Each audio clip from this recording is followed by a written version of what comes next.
Good afternoon. Today's version of In the Meantime will talk about Ghostbusters. Back around the turn of the century, the 10th century that is, a story circulated widely in medieval Europe about a woman named Joan dressed in man's clothing who was elected as Pope John. By the time of the bubonic plague in the 14th century, and there were several waves of plagues that swept over Europe over the century, Jews were often blamed for the disease, thereby adding to the anti-Semitism that had simmered for centuries. And in first century Rome, Emperor Nero blamed the devastating fire on Rome in 66 AD on a tiny group of Christians, enabling him to torture them as entertainment for the masses. And today, there are some people who troll physicians online, telling them that hospitals are empty and that they are really not doctors, and that COVID-19 is a hoax, and all sorts of damaging, irresponsible nonsense. One would hope that after 1,000 years, humankind has advanced beyond baseless, harmful conspiracy theories, but we haven't. For those of us who prefer to be grounded in verifiable facts, two rules in dealing with conspiracy stories are paramount.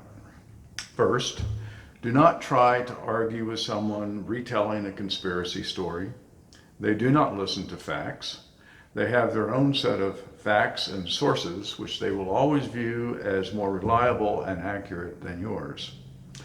And your trying to present them with logic and real facts will only convince them that their ideas are true.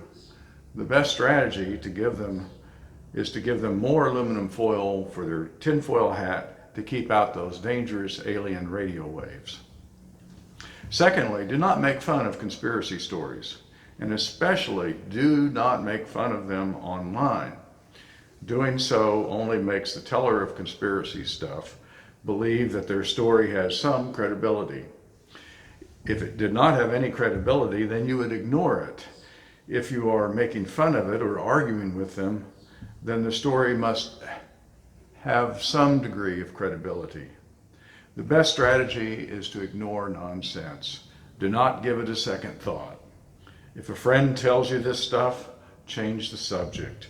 If you see protesters on the street, walk the other way. The retellers of conspiracy nonsense crave only one thing: your attention. Ironically, perhaps, the mathematics modeling how conspiracy and disinformation spreads is exactly the same as for viral contagion. There are dozens of reasons behind why oftentimes intelligent, reasonable people share crazy stuff, but they all boil down to a single concept: survival. Conspiracy stories and disinformation are a form of gossip, with the differences being that gossip is about another person or a small group, while conspiracy and disinformation can be about things or larger groups, even whole countries. Conspiracy and disinformation identify the teller as belonging to a subgroup of people, and there are left and right-leaning conspiracy theories. The badge of group identity and the power of conveying important information, which may happen to be false, give the teller additional levels of social power and hence enhanced survivability. In the days of human history, when the most advanced technology was a club or a spear, and we hunted for our next meal on foot, sharing stories and information held important consequences for the survival of a small band of nomadic hunters. While we may think of modern civilization as much more advanced, the fact that conspiracy tales and disinformation shapes global politics says otherwise. Jesus tells us to respond simply yes and no, and not to spread gossip. I encourage you to check your sources and be sure you have that aluminum foil ready to make you impervious to the next alien zombie invasion.